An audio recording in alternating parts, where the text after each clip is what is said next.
오늘도 주님께서 저희들에게 기도에 응답하실 줄 믿습니다. 우리 사도신경으로 신앙 고백하겠습니다. 전능하사 천지를 만드신 하나님 아버지를 내가 믿사오며 그 외아들 우리 주 예수 그리스도를 믿사오니 이는 성령으로 잉태하사 동정녀 마리아에게 나시고 본디오 빌라도에게 고난을 받으사 십자가에 못 박혀 죽으시고 장사한 지 사흘 만에 죽은 자 가운데서 다시 살아나시며 하늘에 오르사 전능하신 하나님 우편에 앉아 계시다가 저리로서 산 자와 죽은 자를 심판하러 오시리라. 성령을 믿사오며 거룩한 공예와 성도가 서로 교통하는 것과 죄를 사하여 주시는 것과 몸이 다시 사는 것과 영원히 사는 것을 믿사옵나이다. 아멘.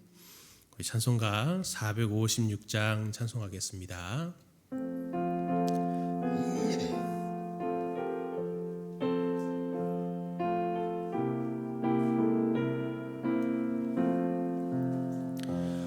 거친 세상에서 실패하거든 그 손 못 자국 만져라.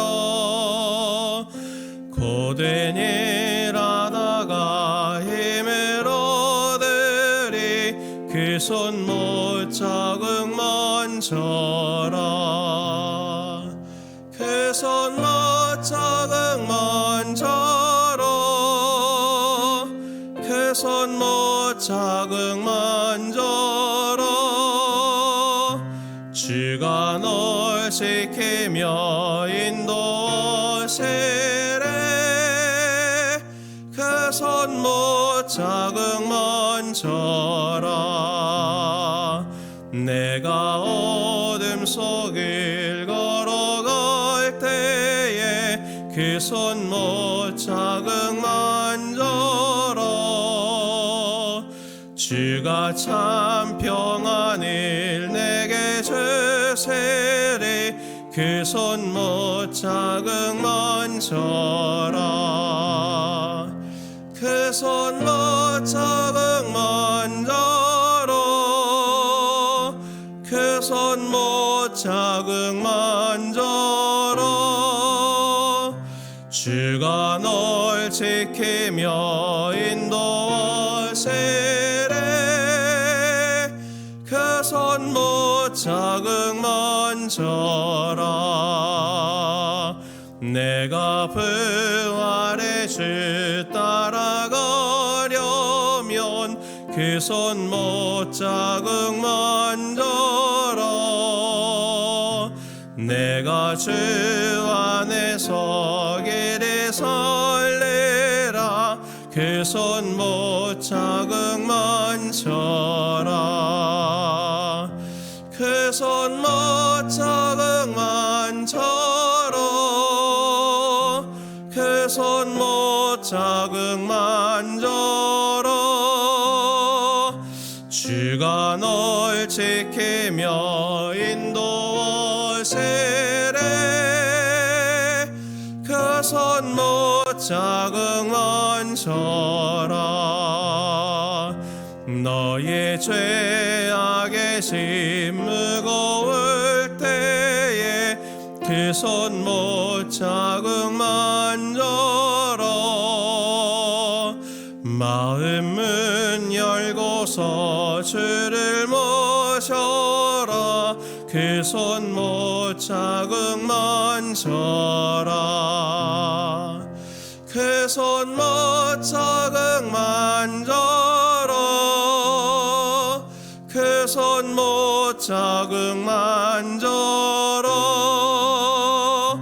주가 널 지키며 인도하시래. 그 손 못 자국 만져라. 아멘. 하나님 말씀 함께 보겠습니다. 하나님 말씀은 열왕기상 17장 8절부터 24절까지 말씀 보도록 하겠습니다. 구약성경 545페이지에 있는 열왕기상 17장 8절부터 24절까지 말씀을 저와 우리 성도님들 교독하겠습니다. 제가 먼저 봅니다. 여호와의 말씀이 엘리야에게 임하여 이르시되 너는 일어나 시돈에 속한 사르밧으로 가서 거기 머물라. 내가 그곳 과부에게 명령하여 내게 음식을 주게 하였느니라. 그가 일어나 사르밧에 가서 성문에 이를 때에 한 과부가 그곳에서 나뭇가지를 줍는지라. 이에 불러 이르되 청하건대 그릇에 물을 조금 가져다가 내가 마시게 하라. 그가 가지러 갈 때에 엘리야가 그를 불러 이르되 청하건대 내 손에 떡 한 조각을 내게로 가져오라. 그가 이르되 당신의 하나님 여호와께서 살아계심을 두고 맹세하노니 나는 떡이 없고 다만 통에 가루 한 움큼과 병에 기름 조금뿐이라. 내가 나뭇가지 둘을 주워다가 나와 내 아들을 위하여 음식을 만들어 먹고 그 후에는 죽으리라.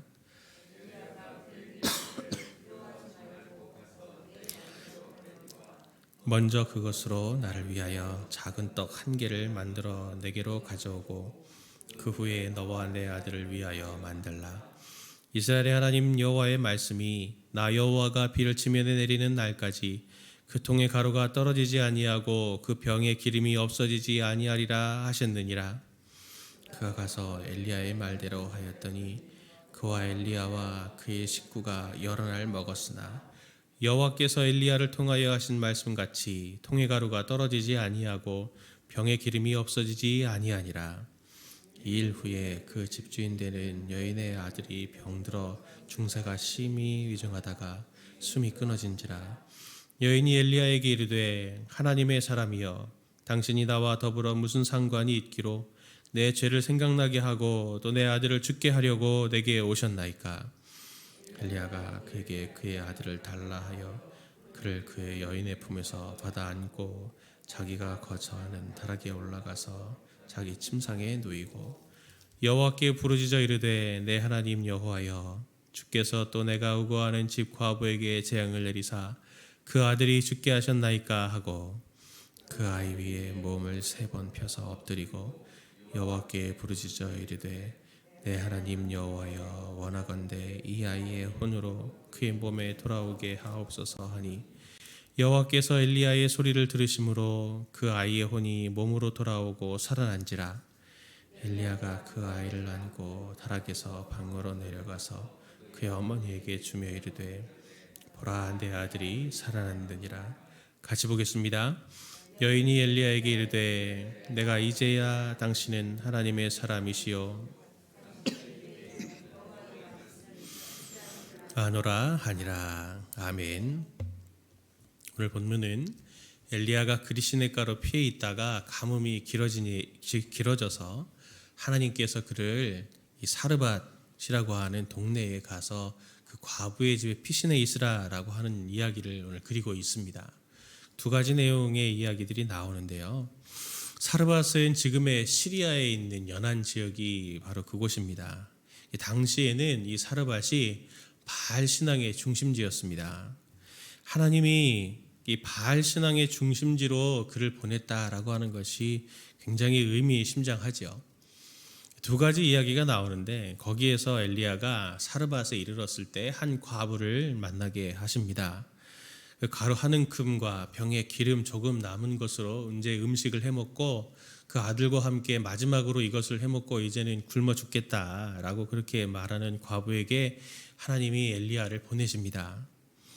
그가 과부에게 오늘 이런 말을 하죠. 14절 말씀 보니까 이스라엘의 하나님 여호와의 말씀이 나 여호와가 비를 지면에 내리는 날까지 그 통의 가루가 떨어지지 아니하고 그 병의 기름이 없어지지 아니하리라. 과부는 그 여호와의 하나님의 말씀을 믿어서 그 말씀대로 기근이 지나가기까지 이 하나님의 신비로운 기적으로 이 가루가 떨어지지 않고 기름병도 있는 기름도 떨어지지 않는 그런 하나님의 기적으로 여러 날을 먹게 됩니다. 그러니까 이 그림을 통해서 하나님이 보여주시려고 하는 게 뭐냐면 엘리야뿐만 아니라 이방인까지도 하나님의 함께하는 사람이 있으면 그 주변까지도 하나님께서 복을 받게 하신다라고 하는 것을 보여줍니다. 2번째 이야기는 사르밧 과부의 아들이 이제 죽게 되죠. 그 아들이 죽었을 때 과부가 이렇게 말합니다. 18절 말씀 보니까 여인이 엘리야에게 이르되 하나님의 사람이여 당신이 나와 더불어 무슨 상관이 있기로 내 죄를 생각나게 하고 또 내 아들을 죽게 하려고 내게 오셨나이까. 사르밧 과부에게 있어서 엘리야가 당신은 나로 하여금 죄를 생각나게 하는 사람이다. 내가 그때 그렇게 아들하고 먹고 죽었으면 이렇게 슬픈 일들을 당하지 않았을 텐데 당신이 오늘 나에게 와서 이 슬픈 일들을 당하게 하십니까? 하면서 원망을 너무 큰 슬픔에서 이제 하게 되는 것이죠. 오늘 이 두 가지 이야기들을 통해서 두 가지를 좀 묵상해 보려고 하는데 이 사르밧 과부와 이 엘리야의 이 삶을 한번 살펴보려고 합니다. 이 둘 다 이 큰 기근 앞에서 놓고 보면은 둘 다 이렇게 뭔가 하는 게 별로 없습니다. 삶의 형태를 이렇게 딱 놓고 보면 생산적인 무엇인가를 하는 것이 아니고 둘 다 소모적으로 사는 것 같아 보입니다. 그런데 이 사르밧 과부와 엘리야하고는 분명한 삶의 차이가 있습니다. 과부는 그의 일상이 지금 생존을 위해서 살아가는 삶인 거죠. 겨우 나에게 있는 한 움큼의 이 가루와 조금 남아있는 그 조금 남아있는 그 가루를 그야말로 이렇게 붙여서 먹을 수 있는 기름, 그것밖에는 이제 없기 때문에 겨우 어떻게든 아껴서 오늘 여기까지 왔는데 하루하루가 생존을 위해서 죽음의 위협을 느끼며 하루하루를 겨우겨우 살아가고 있는 과부의 일상과 그리고 엘리야 똑같이 그 과부에게 어떻게 보면 더 비참하죠. 그 가루 조금도 없고 기름도 조금 없는 그러한 삶이어서 과부에게 이렇게 의지해서 산다라고 하는 것이 참 얼마나 엘리야에게 있어서는 비참한 일입니까? 그러나 그의 일상은 그의 생존 자체가 주변에 복을 주고 그리고 그의 생존 자체가 하나님의 말씀이 어제 우리가 묵상해 봤던 것처럼 하나님의 말씀이 지금 성취되고 이루어지고 있다라고 하는 것을 드러내는 삶 자체가 하나님의 사명이 되는 그러한 일상을 살고 있습니다. 과부의 일상은 그 자체가 목적이 되는 거죠. 그래서 굉장히 소모적으로 삽니다. 그런데 과부의 삶과 엘리야의 삶에 이 형태적인 면에서는 같지만 무엇이 가장 중요한 차이를 가지고 오느냐면 그것이 바로 삶의 방향성이 있느냐라고 하는 것이 정말 중요한 차이입니다. 존재가 그래서 의미를 부여하는 것이죠. 예수님은 마태복음 6장 31절 33절에서 이렇게 말씀을 하셨습니다. 그러므로 염려하여 이르기를 무엇을 먹을까 무엇을 마실까 무엇을 입을까 하지 말라. 이는 다 이방인들이 구하는 것이라. 너희 하늘아버지께서 이 모든 것이 너희에게 있어야 할 줄을 아시느니라. 그런즉 너희는 먼저 그의 나라와 그의 의를 구하라. 그리하면 이 모든 것을 너희에게 더하시리라. 우리가 잘 알고 있는 말씀인데 마지막 33절 말씀에서 너희는 먼저 그의 나라와 그의 의를 구하라. 그리하면 이 모든 것을 너희에게 더하시겠다라고 하는 이 말씀을 우리가 받을 때 항상 이 말씀을 조건으로 받습니다. 그의 나라와 그의 의를 구하면 하나님께서 이 모든 것들을 우리에게 채워주실 거야. 그러니 그의 나라와 그의 의를 먼저 구하자. 우리가 보통 이렇게 적용을 하지만 사실은 조건을 말하는 것이 아니고 오늘 예수님이 이 말씀을 하시는 것은 삶의 방향성이 어떠해야 되는가라고 하는 것을 잘 바로 세워라 라고 하는 것을 말씀하시는 겁니다. 우리는 무엇을 먹고 입고 쓸 것을 위해서 고민하라고 하나님께서는 우리의 일상을 주신 것이 아니고 그의 나라와 그의 의를 구하라고 하나님이 우리에게 일상을 주신 것입니다. 이 삶의 방향성을 선명하게 지킨다면 우리의 모든 것들은 당연하게 하나님께서 기본적으로 원래 채워주시는 것이다 라고 하는 것을 말하고 있는 것이죠.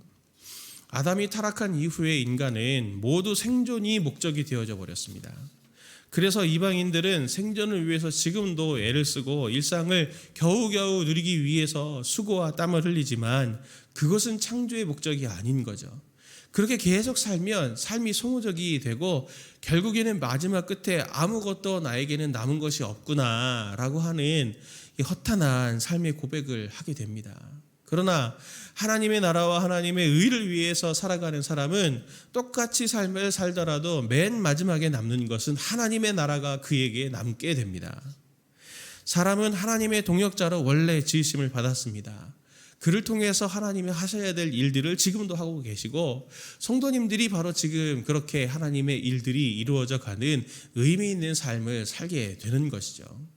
오늘 우리의 삶에 이 말씀을 우리가 적용하면서 우리의 삶의 방향성이 어디에 있는가라고 하는 것을 다시 한번 점검해 볼 수 있으면 좋겠습니다.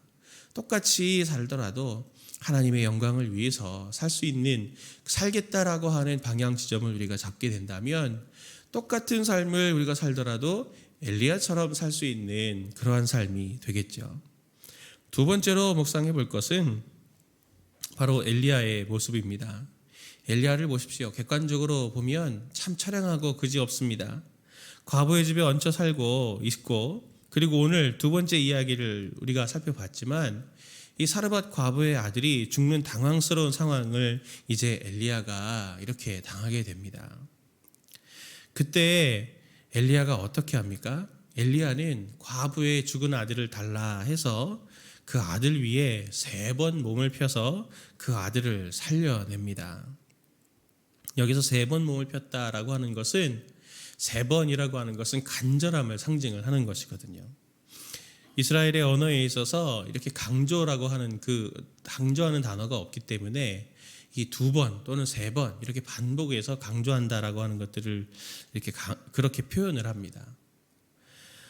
그를 가까이에서 보는 과부가 이 3번 몸을 펴서 아들을 살려내는 이 모습을 보고 과부가 오늘 뭐라고 합니까? 24절 말씀 보니까 여인이 엘리야에게 이르되 내가 이제야 당신은 하나님의 사람이시요 당신의 입에 있는 여호와의 말씀이 진실한 줄 아노라 하니라.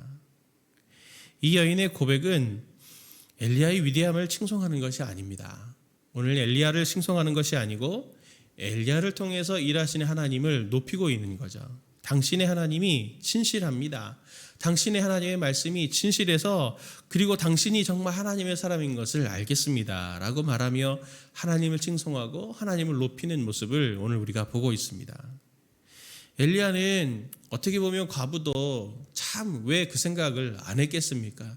참 이 사람은 뭔가 싶을 만큼, 되게 한심하다라고 싶을 만큼 생각이 들 수 있었겠지만, 엘리야의 삶은 그를 가까이 하면 할수록 하나님의 말씀이 보이고, 엘리야를 경험하고 같이 시간을 보내면 보낼수록 하나님의 사람이구나라고 하는 것이 점점 드러나는 그러한 모습을 보이게 됩니다. 같이 가까이 할수록 그의 삶의 무게가 어떻다라고 하는 것이 느껴지고, 그리고 그의 삶이 가치가 있는 삶으로 점점 다른 사람들에게 인정받는 그러한 삶의 모습을 갖게 됩니다. 우리의 삶도 한번 이 말씀을 보면서 한번 스스로 뒤돌아볼 필요가 있을 것 같습니다. 우리가 구원받은 사람, 성령을 가진 사람이라고 한다면 우리의 삶에 하나님을 알지 못하는 다른 사람들과 비교해 봤을 때 무엇인가 조금 더 무게감이 있고, 무엇인가 조금 더 진실함이 있고, 무엇인가 조금 더 변화가 있는, 차이가 있는 삶을 하나님이 우리에게 원하시지 않겠습니까? 또 세상이 이것을 우리에게 원하지 않겠습니까? 우리의 삶을 통해서 오늘 엘리야에게 나타난 이런 기적은 아닐지라도 분명하게 삶의 작은 변화는 있어야 할 것입니다. 엘리야는 당황스러운 상황에서 아이의 몸에 3번 펴서 엎드려 기도합니다. 여기서 펴다라고 하는 단어는 확장한다라고 하는 의미를 가지고 있거든요. 그는 3번이나 하는 간절한 기도로 죽음이 있는 곳에 자신에게 하나님께서 허락하신 하나님의 생명의 능력을 확장해내는 사람으로 오늘 엘리야가 이렇게 등장하고 있습니다. 그는 3번 몸을 펴서 하나님께 부르짖습니다. 이게 우리가 할 수 있는 최선인 것이죠. 우리는 엘리야도 지금 이렇게 기도할 때 자기에게 능력이 없다는 걸 압니다. 내가 이 아이를 살려낼 수 없습니다. 그러나 하나님, 간절히 기도합니다. 이 아이가 살아나게 하십시오. 살아나게 해주십시오. 기도할 수 있는 것이 이 아이의 최선, 이 엘리야의 최선인 것이죠. 우리가 이 모습을 본받아야 할 것입니다. 오늘 하나님께서 우리에게 고통이 많은 삶의 현장 한가운데 저희를 보내실 때는 간절히 3번 몸을 펴서 하나님이 일하시도록 기도하라라고 하나님이 우리에게 사명을 주시는 것입니다. 오늘 성도님들이 이 교구들을 보면서 또 내 친척들을 보면서 내 친구들을 보면서 눈물이 흘리고 있는 자들이 있다면 그들을 외면하지 마시고 그들을 위해서 몸을 3번 펴서 하나님 간절히 기도합니다. 이 과부를 불쌍히 여기시고 아무도 도와줄 사람이 없는데 정말 남편도 없고 살 수 없고 나도 없었으면 정말 여기까지 살 수 없었던 이 과부인데 하나님 정말 불쌍히 여겨주셔서 이 과부의 이 여자의 모든 재산처럼 되는 이 아들을 꼭 살려주십시오 라고 그렇게 기도하는 그러한 간구를 우리가 하나님 앞에 드릴 수 있다면 하나님은 그 기도를 들으시고 반드시 죽음이 있고 절망이 있는 곳에 생명을 채우시고 그를 건지실 줄 믿습니다. 꼭 오늘 이 말씀을 기억하셔서 오늘 우리 이웃을 위해서 고통하는 자들을 위해서 함께 간절히 기도하는 이 새벽 되시기를 예수님의 이름으로 축원을 드립니다. 우리 함께 말씀들을 가지고 함께 기도했으면 좋겠습니다. 하나님, 내 삶에 선명한 방향성을 주셔서 오늘 삶이 소모적으로 그냥 하루 그냥 훌쩍 지나가 버리는 그런 삶이 아니라 하나님의 일하시는 의미 있는 삶이 되게 하여 주옵소서. 나의 모든 일상이 하나님의 뜻을 이루는 시간이 되게 하여 주옵소서. 기도해 주시고 하나님, 우리 주변에 사르밧 과부처럼 고통당하는 자들이 있다면 하나님, 우리가 엘리야가 돼서 그들을 위해서 기도하게 하옵소서. 우리 기도를 통해 하나님의 구원하심이 드러나게 하옵소서. 같이 이러한 기도의 제목들 가지고 우리 함께 기도하도록 하겠습니다. 기도합니다. 하나님 아버지, 저희들에게 은혜를 부어 주옵소서. 하나님, 저희들의 삶 속에 하나님의 풍성한 은혜를 주셔서 우리의 삶이 주님의 뜻이 이루어지는 아름다운 삶이 되게 해주시기를 원합니다. 소모적으로 하나님 하루하루 지나가는 그러한 삶이 아니라, 그리고 너무나 순식간에 지나가는 그런 무의미한 삶이 아니라 하나님의 뜻이 이루어지게 하여 주시고, 특별히 하나님, 저희들이 눈물 흘리고 고통당하고 절망 가운데 있는 자들을 위하여 할 수 있는 대로 기도하며 하나님의 뜻을 이루는 하나님의 동역자들로 세워지는 하나님이 하루가 되게 하여 주옵소서.